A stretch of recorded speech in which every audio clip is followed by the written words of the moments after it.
Hello everyone, welcome to Study with Synra. Today, we're diving into a crucial English grammar topic, degrees of adjectives. Understanding this will help you speak and write English more accurately and confidently. Whether you're a beginner or looking to brush up on your grammar, this lesson will make comparisons in English much clearer. Let's get started and see how adjectives can change meaning depending on what or whom we're describing. Ready to learn? Let's begin with the basics. First, let's understand what an adjective is. An adjective is a word that describes a noun or pronoun. For example, in the phrases tall boy and beautiful girl, the words tall and beautiful are adjectives. They give us more information about the boy and the girl. Adjectives help us paint a clearer picture in our minds and make our sentences more interesting. Without adjectives, our language would be plain and less expressive.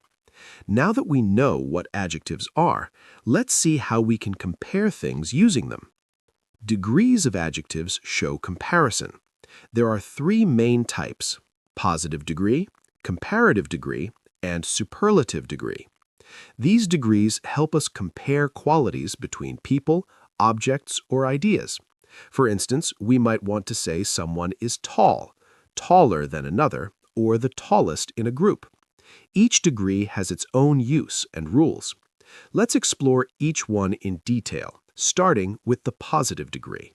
The positive degree is the simplest form of an adjective. It simply describes a quality without making any comparison.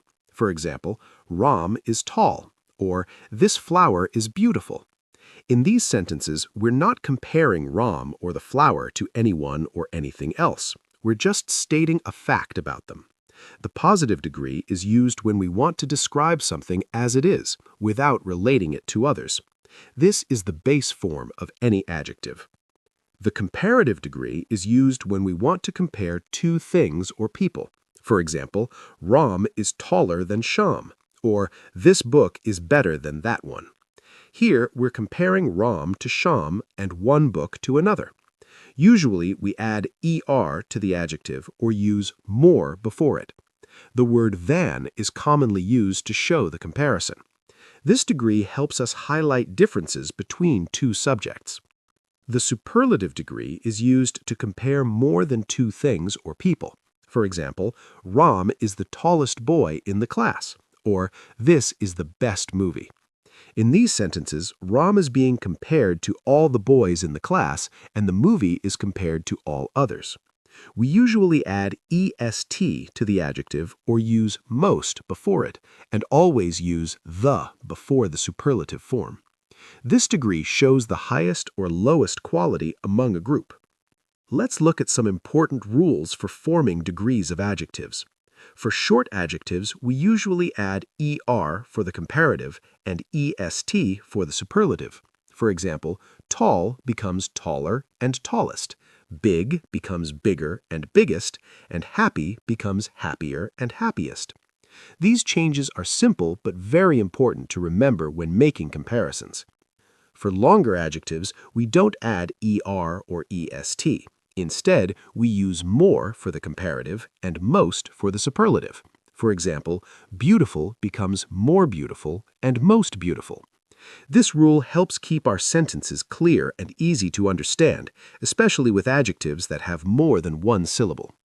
Some adjectives don't follow the regular rules. For example, good becomes better in the comparative and best in the superlative. Similarly, bad becomes worse and worst. These are called irregular adjectives, and you just have to memorize them since they don't follow the usual patterns. When adding er or est to some adjectives, the spelling may change. For example, big becomes bigger and biggest by doubling the last letter. Happy becomes happier and happiest by changing y to I. These spelling rules help keep the pronunciation and meaning clear. When using the comparative degree, we often use the word than to show what we're comparing. For example, this car is faster than that one. Than helps make the comparison clear and direct. Without it, the sentence may not make sense or may be confusing. With the superlative degree, we always use the before the adjective. For example, she is the smartest student in the class. This shows that the person or thing stands out from all others in the group. Using the is a key part of forming the superlative degree correctly. A common mistake is mixing up when to use er/est and when to use more/most.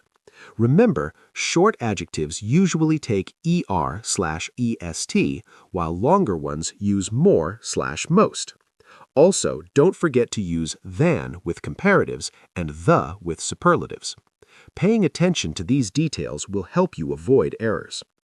Let's practice with a few examples.